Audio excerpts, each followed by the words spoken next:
Okay, welcome back, guys. So, let's head through here and see if we can't figure out what's going on in this place. So this is Temple Sanctuary. These... Unable to scan object. Those look like those splinter pods. And now we're trapped in. Yeah, definitely splinters. But there's a big one up there, okay. Samus is like, And now they're dark splinters. Oh, great.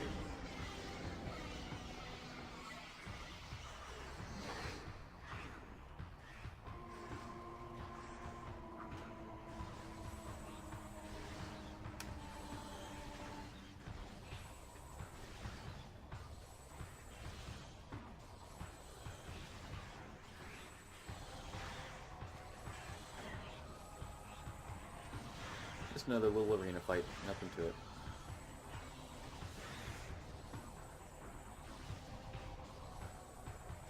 No threat.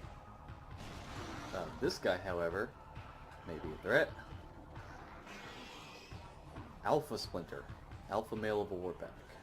Gigantic, very swift and strong. So, he is the big Splinter. And this is a common thing we're going to see in this game. We'll find regular enemies and then we'll find the alpha version, which typically serves as a boss. Splinter warpacks are dominated by the largest male. Okay, so he has an attack, which you just saw there, where he leaps at us and actually hops out of our targeting to hit us. Which can be kind of dangerous if you don't dodge him at the right time. But if that's all he's got, he's not going to be a problem. Oh, but looks like he's about to get possessed.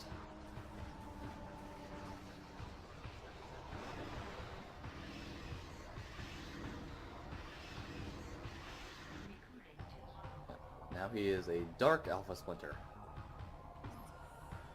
Splinter males are the first to be targeted for Darkling possession. Darkling, okay. That must be what those things are, Darklings. So this is another common thing we're going to see, where we get a regular enemy that quickly becomes possessed by these dark creatures, and you have to scan the normal version of him really quickly, or you're going to miss your chance to get that scan. So now he's a proper boss with a proper boss health bar, but as you can see, he just spits projectiles and leaps at us. He's not really a threat.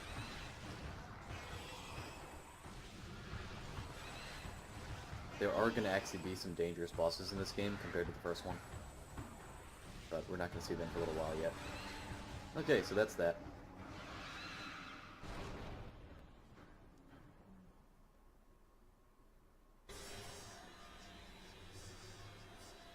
He's got some glowing orb.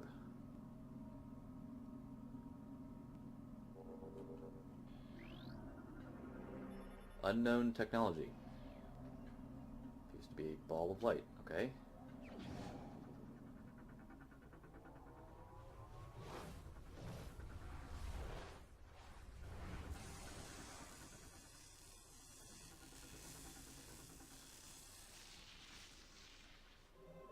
Unknown item acquired. Alien technology has bonded to armored systems. Threat scan complete, no negative impact on suit performance. So we just picked up something. I don't really know what it is. Okay, so this is a big room. More of these doors we can't access, though some different colored ones. That one's green. That one's amber. On the walls here... Hey, look! Hibernatic stasis chambers. Life signs of hibernating bioforms are steady, made of a number of exotic materials, be quite difficult to breach them. So those look like those dead things we've been seeing around the temple, those moth guys. But these appear to be alive and in hibernation. Yeah, definitely. Look at him, he's in there. So there are some of those guys still alive, but they're all hiding away in here in stasis pods. I wonder why. Why aren't they? There's shit going on their planet. Why aren't they out dealing with it? Why are they hiding in here? And they've got more of their folks dead outside. I don't know. Let's head further in and see if we can't figure that out. So this is a nice little elevator.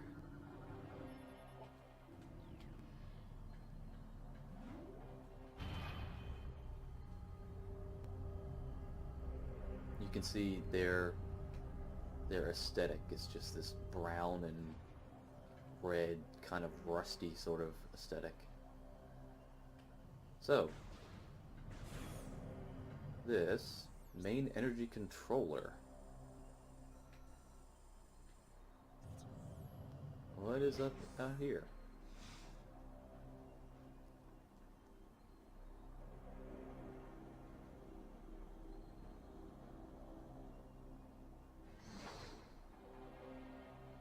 Oh. Hi, dude. It's a live one. Do not be afraid. I am U-Mos, Sentinel of the Luminoth. Please listen and hear of our world's peril.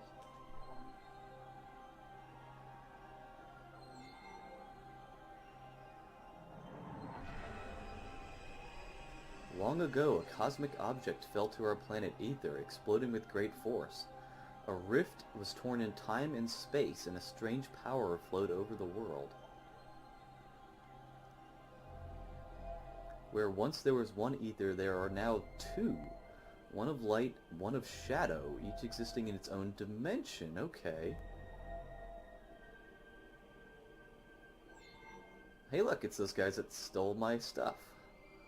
It was the end of peace on Ether, for a new race was born that day, on the dark world, one filled with hate and terrible power. They are the Ing. So that's what they're called. They are kind of freaky looking. They have asymmetrical legs going on there. The Ing are creatures of shadow and darkness, knowing nothing of peace or mercy. For decades we stood against them, yet now we lie on the verge of defeat. When Dark Aether was born, our planetary energy was divided, half for our world and half for theirs.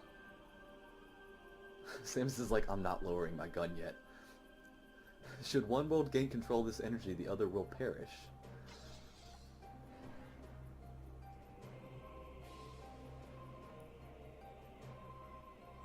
He's pretty big, too.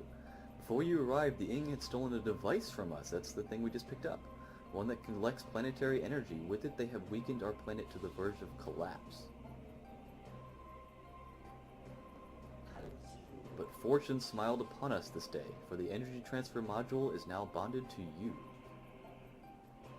With it, you can help us restore our world. You are our only hope, Samus. How he knows my name, I don't know. Yeah, look at the size of this guy. Should we fall, the Ing will look to the stars for new planets to ravage and conquer. Your species could be their next victims. The Ing have taken our energy to 3 temples on Dark Aether. Find these temples and transfer the energy from them to our own. I've updated your map system with the location of another temple. There is a knowledge there that can help you on your way. I've also updated your translator module. You can now access devices and doors coded with violet holograms, so now we can access those doors. Many lands are now open to you. Prepare well for your journey. The Ing now know you possess the energy transfer module. They will try to recover it at all costs. Return to me once you have restored the energy to the temple. I will aid you as I can.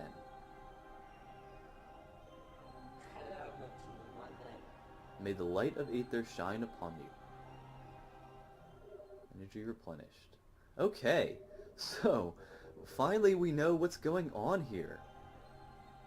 A few decades ago, this planet got hit with a meteor, kind of like Talon 4 did, and it impacted with such great force that it actually split this planet into 2 dimensions, and now there's 2 Aethers, and so when we went through that dimensional anomaly, that's where we went, was Dark Aether, and those black things we saw that have been possessing dead things and stole our stuff are the Ing.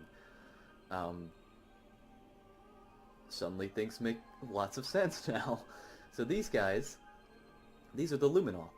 The name is a combination of lumen for light and moth. As you can see, they're moth creatures very clearly. This, he counts as a scan. This is U-Mos. Indigenous species, Sentinel of the Luminoth. Numerous beneficial abilities, including heightened reflexes, durability, psionics, and flight, so presumably he knows my name from reading my mind. Ability to generate and manipulate energy on par with that of the Chozo. So these guys are Chozo level aliens. An age of 2.15 centicycles, so this guy is 215 years old. He is ancient. Only known active member of the species, remaining Luminoth locked in protective stasis until crisis is resolved. So yeah, basically they've been fighting these dark creatures, and the Darklings, the Ings, stole their energy transfer module and have been stealing the planetary energy and transferring it to Dark Aether, and they've been losing the fight. And so basically they locked all themselves up in stasis until things got better. They were at the end of their rope, basically. So this is a regional energy controller. Energy controllers were built by the Luminoth to regulate Aether's planetary energy. Several wonders are powered by the energy controllers, including a weather control grid and a teleportation system. When Dark Aether was born, it too had energy controllers. So they, at the height of their civilization, they basically built a giant energy system that lets them, or let them, control the weather and teleport around, and they're basically the masters of this planet. This is a big ball of energy. Chamber holds a collection of several types of energy, including solar, bio, and geothermal. Unable to measure exact power levels, because it's probably a lot of power. So this is the main temple for the planet. And presumably this is like he was saying, this is the last bit of energy left on Light Aether. Everything else is on Dark Aether, and if Dark Aether steals all the energy, then Light Aether will be gone, and there will just be Dark Aether left. So we have come at a crucial time, it seems. You can talk to him again, he just tells you the same thing. The temple in Agon's dark shadow holds what you seek. Agon is where we're going. So, now we can access these things. This is a Luminoth lore, as you see. History Golden Age. It is told that the Luminoth were not born of ether, but of the stars. In the early days we roamed the greatness of the void, bathing in the glorious light of 1,000 stars. We met with a vast number of enlightened minds, the Nekren, the Ila, and the Chozo among them. So these guys met the Chozo back in the day. Each of them we found had claimed a homeworld and formed a deep bond with it. Presumably they met the Chozo on Talon 4. In time we decided to do the same. So the Luminoth, as far as they know, were from the stars, and they didn't have a home planet, which I find a little suspect. I'm pretty sure that they did at one point, and it just was lost to them in time. So they decided to settle here and make this their home, kind of like the Chozo did with Talon 4. So yeah, there was a meteor that hit here and split this planet in two, and we also found some Phazon in Dark Aether, so presumably that meteor brought with it some Phazon, just like the one that hit Talon 4 did. So there's Phazon meteors cruising through the galaxy? Okay. So now we can go through these doors. Pathway to Agon. Beyond the pathway to Agon sector lies. That opens the door. We still can't go through these other doors. Cannot translate. I still need to update my translator files, so.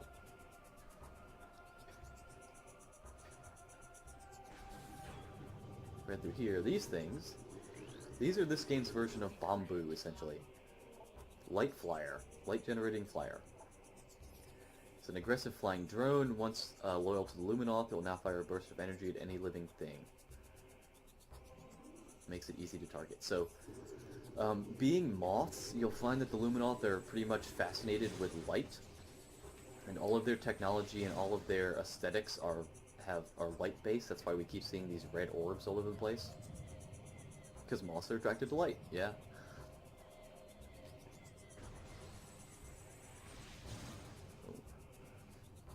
And so if we actually go and look at our logbook now, and we go to, say, creatures, we have two sections, Aether and Dark Aether.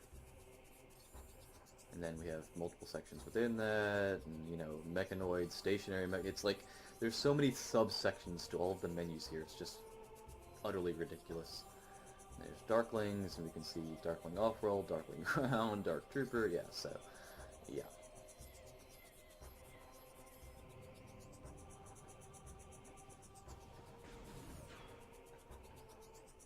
Okay, so we're heading out of the temple now.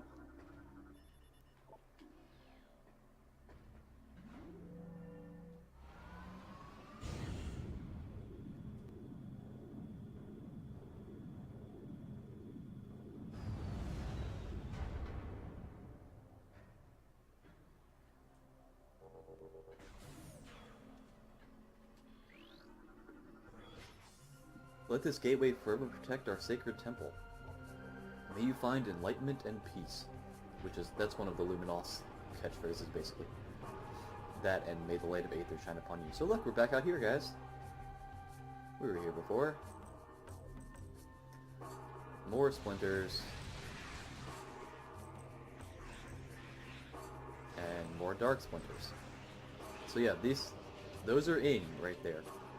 That right there is Darklings, Ing that are invading our world and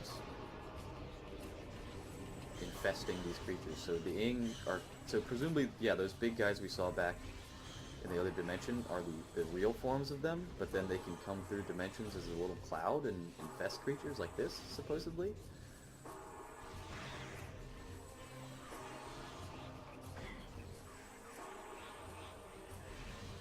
Come on.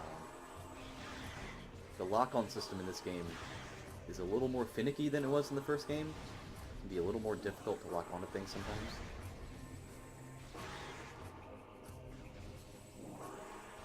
Okay. So now that we have missiles, I can head through this door.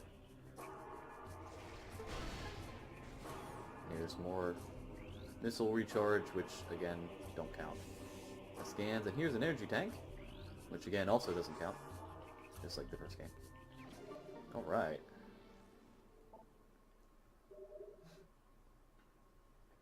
This storage cavern?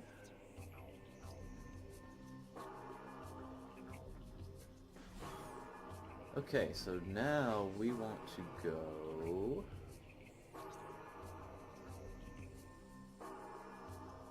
back through here.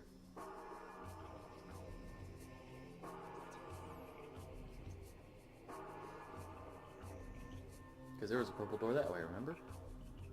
We could head back to our ship, but there's no real point in doing that right now.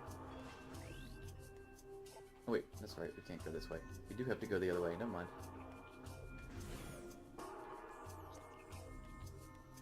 I think.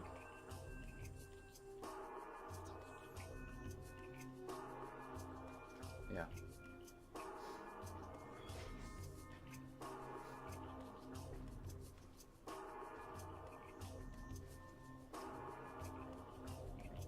So yeah, behind there is the portal to Dark Aether, which we can't access.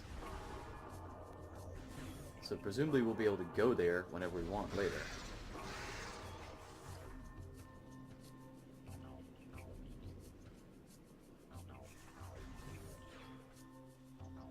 Back out here.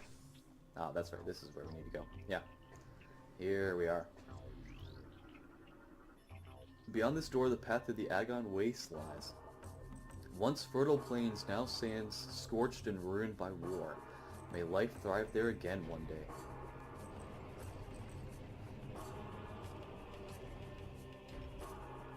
And look, here's a dead Luminoth, except this one is actually wearing armor, and appears to have weapons and such. So this is Luminoth lore, Keybearer lore. J. Fmi. So they all have weird names. Their army swells. Beasts and rogue machines join the ranks of the Horde, all eager to bring death to the Luminoth. The Ing sent these new additions to the industrial site to do battle with me, while they watched from safety. Cowardly mongrels. My only regret in death is that I did not live to see the day of their defeat. May it come soon. So, this is another type of Luminoth boar. There are basically keys hidden all over the planet, and these guys give us kind of like the artifacts in the first game. And these guys, you can see where it says the red industrial site there, that gives us a clue as to where one of the keys is. And so one thing we're going to find out quickly about the Luminoth is that, like the Chozo, they were a warrior race, and they were not happy about the Ing being here, and the Luminoth are actually pretty badass, we're going to find out.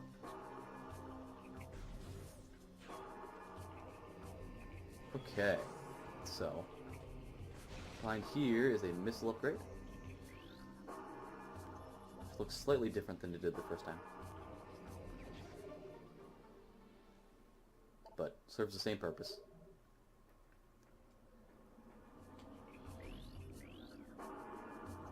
Elevator system on. Agon waste granted. So we can kind of look out at the landscape over here. We are way up here. I mean, that's a big canyon down there with the river, and there's some forest that way. And here's another lore. Our heritage.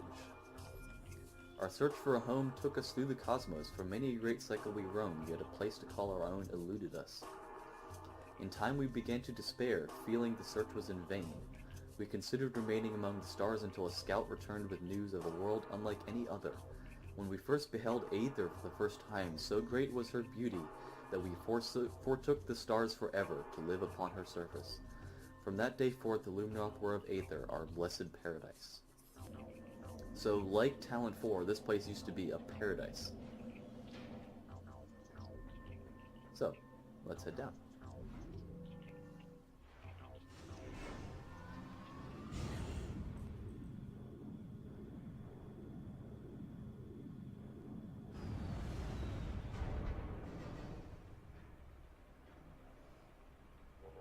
Okay, so some machinery going on here. These guys, this is the Light World crate for Agon.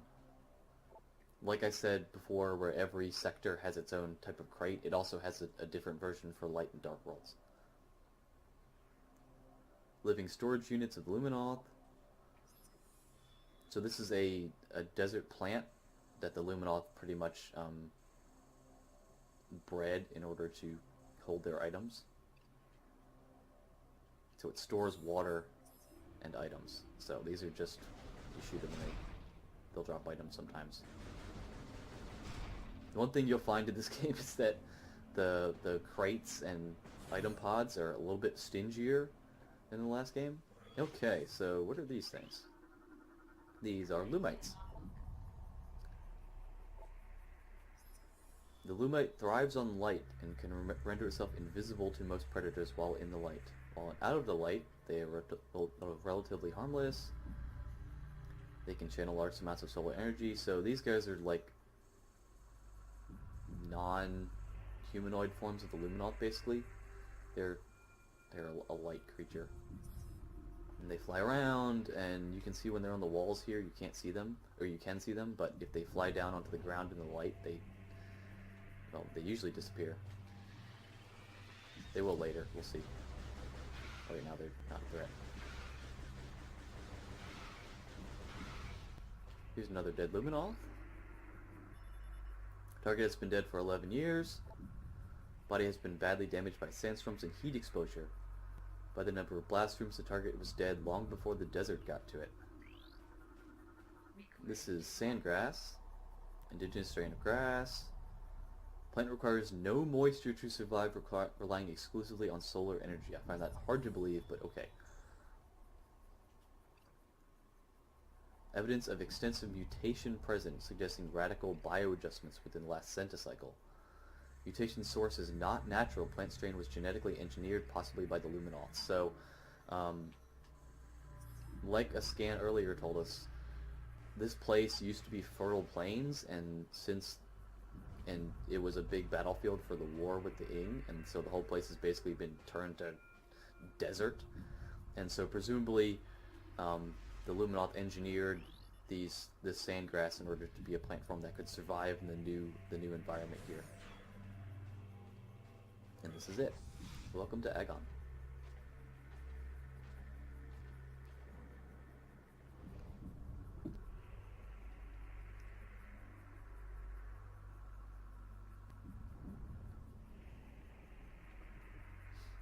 And that's just showing us where we need to go. Okay. So up there, some more sand bats. We already got them last time. Now here's a new guy. Sand Digger. Sand Digger has a dual brain nervous system. Both of its heads, which it has two, are capable of attacking, disabling, and digesting prey. Kind of makes me wonder which end he sends the waste out of. It's like cat dog, basically.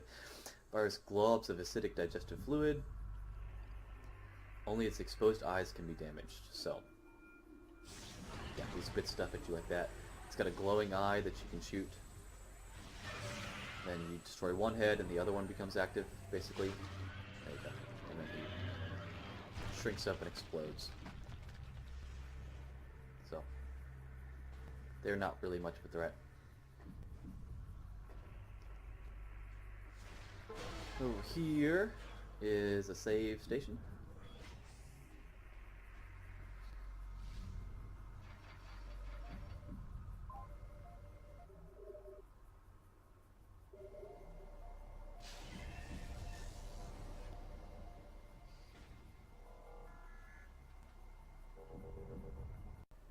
Okay guys, so I just went online and checked, did some research on what the game actually is referring to as far as lengths of time when it says cycles. So apparently in the first game, when it said cycle, it meant one Talon for a year, and for all intents and purposes we're going to assume that that is roughly equivalent to our year. However, in this game it actually comes out to about half of a year, so 6 months. So, for example, when we look at U-Mos and it says he is 2.15 centicycles, instead of 215 years, like I said before, it's actually 107 years old. So he's still pretty old, but that's going to actually help us to better determine lengths of time, because this game mentions cycles a lot, and I've always actually been wondering what it actually meant. And so it's nice to know that it's actually 6 months. That'll actually help us place some time frames a little better. So let's keep on moving. We need to head up. And we can pretty much just ignore these guys. Over here is another one of these doors. Oh, he doesn't want to ignore me. This one is amber colored. So I don't have the translator files to get through that.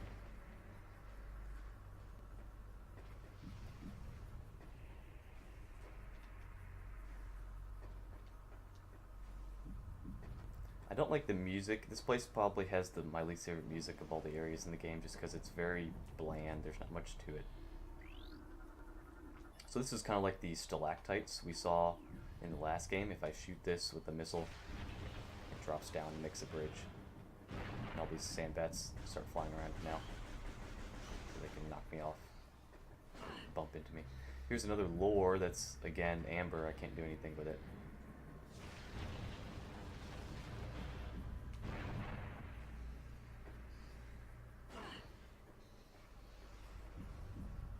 Over here, this is, if we look on our map, actually there's nothing here, but there's a weird purple thing here that looks like the surrounding parts for whenever we see a dark portal.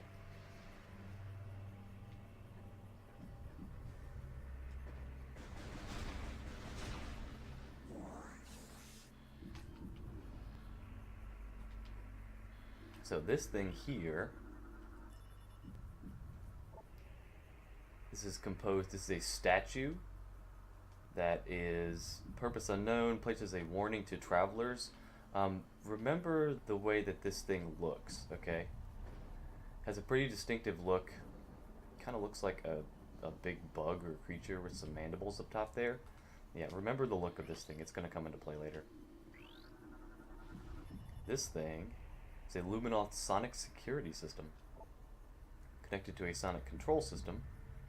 We need sonic detection gear, so we won't be able to do anything with that for a long time, actually. Like, the end of the game.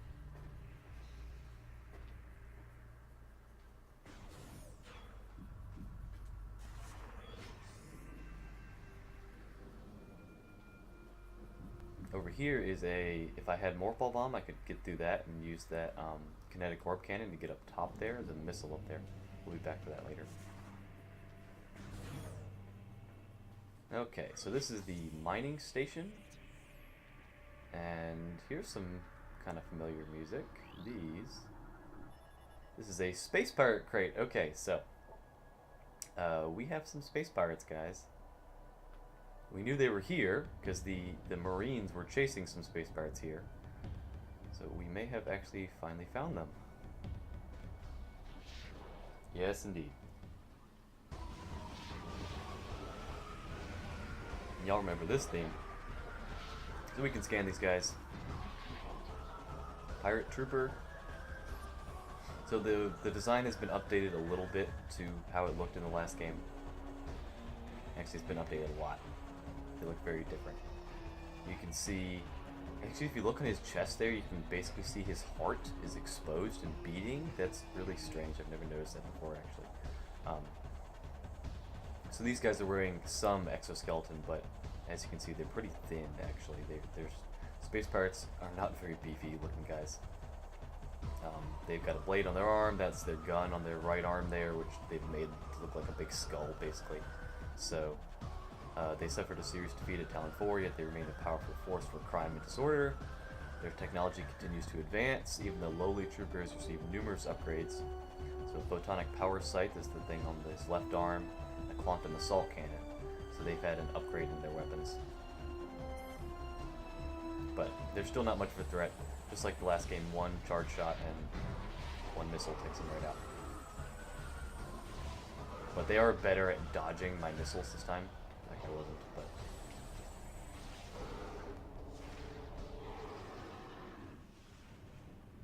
So that's that.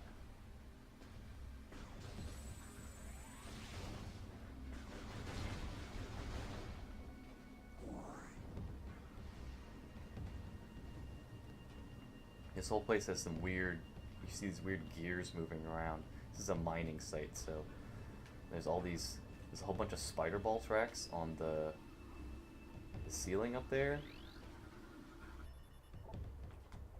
Ceiling in quotes. This was definitely a facility that is in disrepair. It's all been flooded by sand. So this guy is a new enemy. This is a Brisgy. So his tail ends in a barb, which it conceals underneath a hard-packed layer of sand. These guys are just little environmental dudes. They won't really bother you too much. If you hit them, they will actually, like, really knock you back. Like so. Your shots bounce right off of them. If you shoot them, it exposes their back. And then once you shoot them again, they become poisonous. So up there is another door we can't get through. Another Brisky. It is best to take them out just because they can be in your way.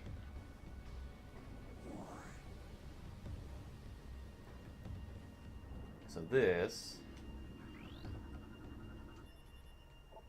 is a larger mining system. This is a door. It's a Luminoth designed alloy. Weapons of artillery grade or higher would damage it. I don't know why it tells us that, because that never comes into play.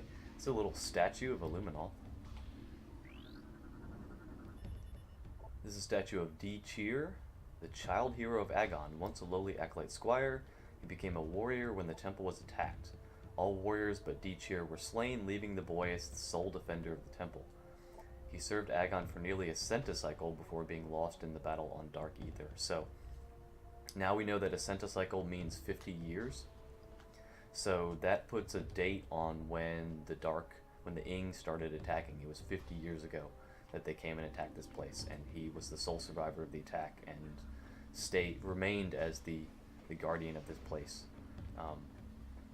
for those times, and then recently was killed in Dark Ether. So here's some weird plants that are, it's like holographic almost, and if I go into it I get this weird blue glow. It's really strange actually. If I head over here, some kinetic orb cannons that launch me up around this way. Here's a dead Luminoth. Terminated 1.9 decacycles ago, so about 10 years ago. Number of wounds caused by small explosions, most likely delivered from a portable rocket or grenade system. And then behind him is a missile, which if we sneak in through here without actually popping the kinetic orb, we can grab that.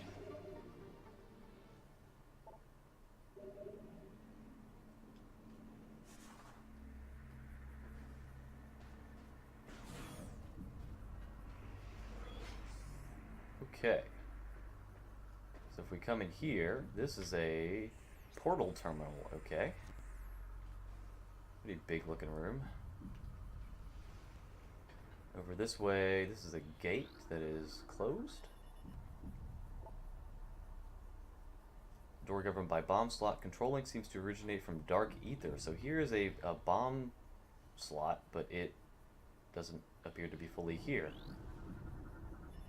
Target is in a state of dimensional flux. Unable to completely scan it. Target, 50% of its component atoms are in another dimension. So the bulk of this thing is in Dark Ether and we can't use it here. Okay?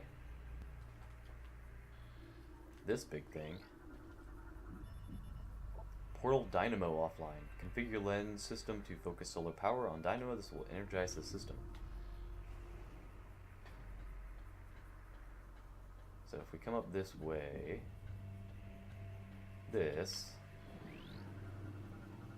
system analysis, consoles used to energize and open a portal through Dark Ether.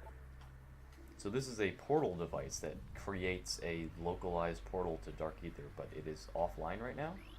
It's a bomb slot, which again, we don't have morph ball bombs right now, so we can't use it. These things on the walls is an industrial solar lens. So this whole system is powered by solar energy, and it's all offline right now, so we need to come back here with bomb slots. But just wanted to show you all this. We'll be back here in a little bit.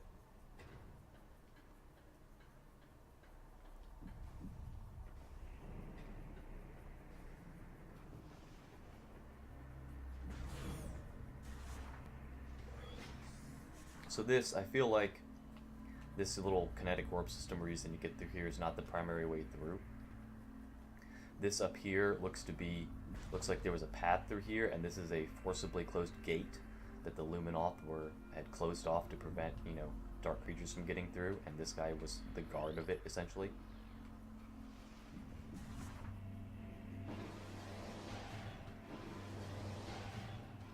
And perhaps these kinetic orbs we're using were part of a weapon system.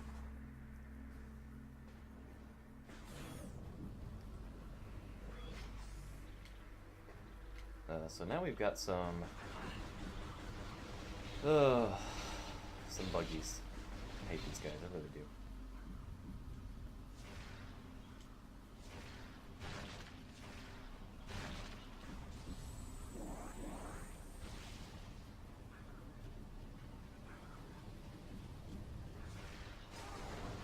We actually want to head over here through this red door.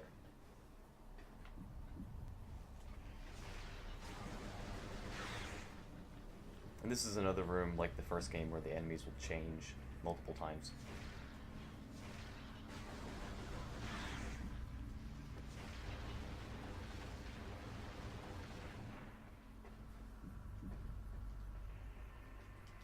Oh, I'm out of missiles. Fantastic. There we go.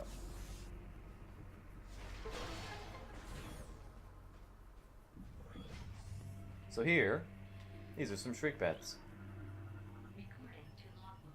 Just like the first game, they act and sound the exact same way, but they look completely different.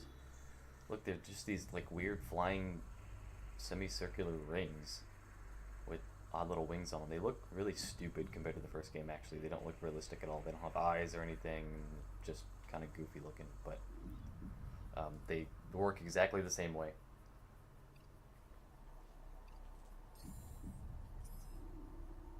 If I come close, they pop down. Make the same sound. They attack you much more quickly, though. So yeah, these weird blue, and we'll actually get a scan of these things in a little bit, but as you see, it's a living organism, but I can walk right through it. I'm really not sure how those work. So here's another big Luminol door. Pretty cool looking. They like these ring systems too. Okay, so this is Agon Temple.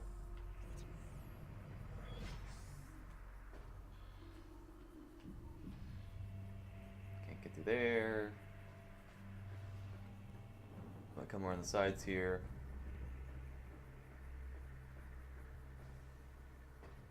This door is a white door. Blast shield, light energy, okay. So my shots bounce right off, so I need a different kind of weapon for that. And that over here is some sandstone blocks I need Morph Ball Bomb for.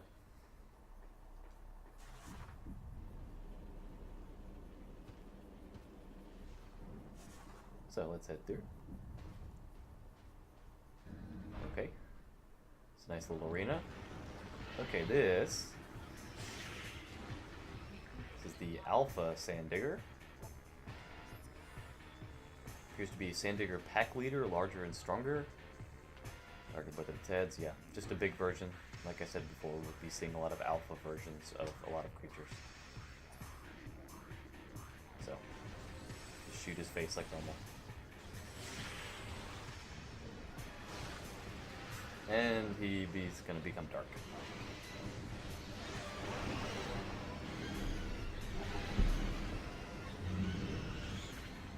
So now, we get a health bar. Now he is the Bomb Guardian, okay. Enemy is using your Morph Ball Bomb.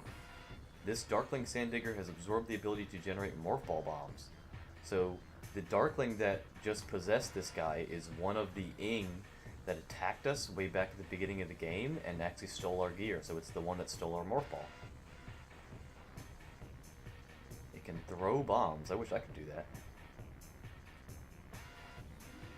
Yeah, he's big and nasty looking now. And he loses one, he only has one head now for some odd reason.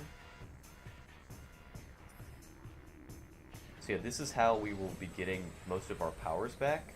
The specific Ing that stole that specific power will come and possess something, and then we'll have to fight it, and it'll be labeled, you know, Bomb Guardian, Jump Guardian, etc., etc. Which is kind of a cool mechanic, I think. It makes a little more sense than the way they did it in the first game, where you just kind of find them scattered around. Yeah, as you can see, he actually shoots Morph Ball Bombs at us. Pretty much all these guys can use my powers better than I can.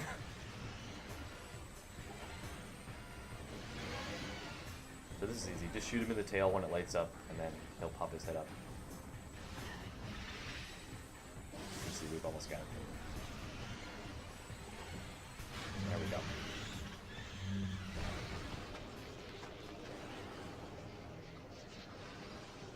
And then he drops my Morph Ball Bomb.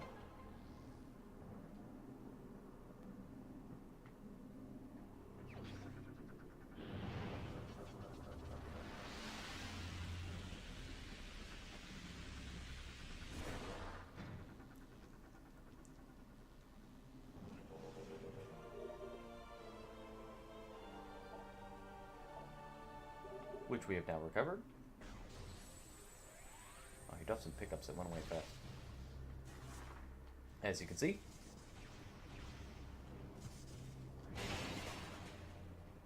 So that's actually how we'll be getting the bulk of our power-ups in this game, so we'll be acquiring them from Darklings. So this gate is locked. That's where I came from. Gotcha. But I can't go back right now.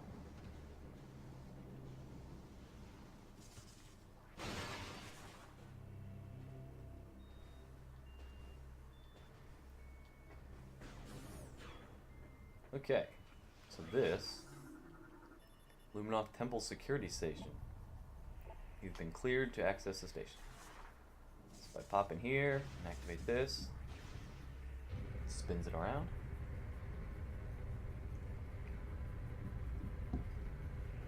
Lets us through to the other side.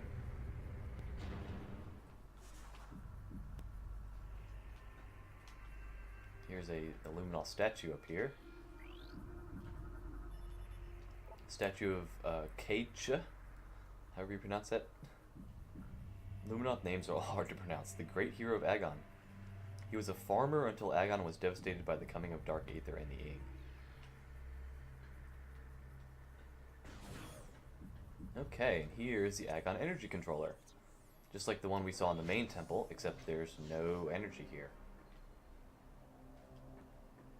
So, here's the main controller, here's the access unit.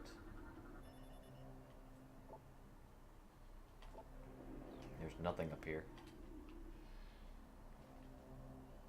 And there's nobody here. Some Luminoth statues on the walls here. They like to make little busts of their heads, kind of like the Chozo did. Oh, but if we come over here, here's a dead Luminoth. And he looks like he died pretty recently, actually. He's not decayed or anything. 1.5 dead, yeah, so 7 years ago. So that's odd that he doesn't look, decayed after 7 years. Damage from multiple weapon systems. Subject definitely went out fighting. So if we scan this, Luminoth Hollow Projector. Automated message initiated.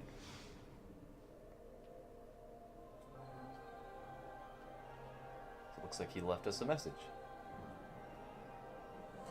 Welcome, I am Isha, Sentinel of the Agon Temple. This message survives my death as guidance to one who would fight the Ing. A portal to Dark Aether lies nearby, is what we saw before. With it, you can travel to this land's shadow. You must locate a dark temple, a twisted mockery of this sacred place. Inside you will find the energy controller you seek.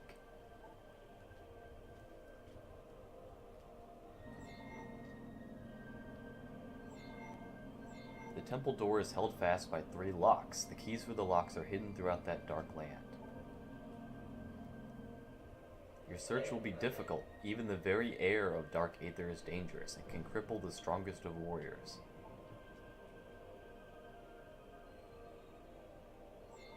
In our past struggles with the Ing, we placed a series of light crystals throughout their world. They remain today. These crystals create safe areas that will protect you from the harmful atmosphere.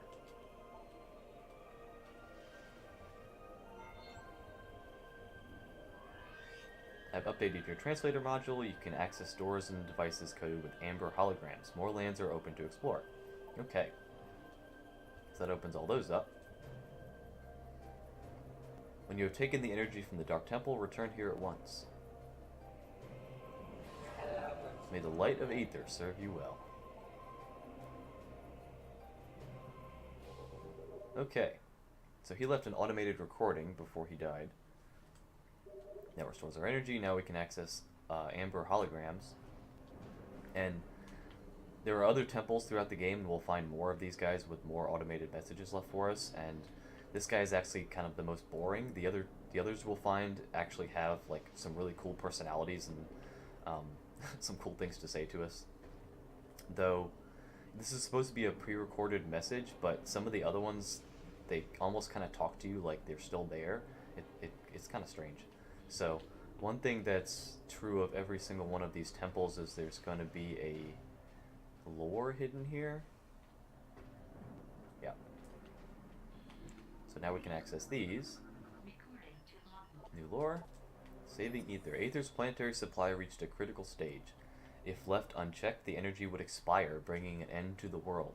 Our greatest minds devised a way to preserve and regulate the remaining planetary energy, the energy controllers.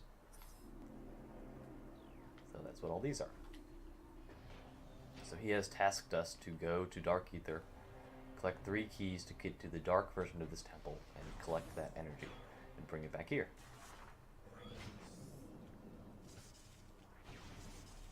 So now that we have Morphle Bomb, we have to go back and head to that portal and activate it and head through to the Dark World. So we're going to get to see what Dark Agon looks like. So we're probably going to stop here, and we'll pick up back over there. So thanks, guys. See you next time.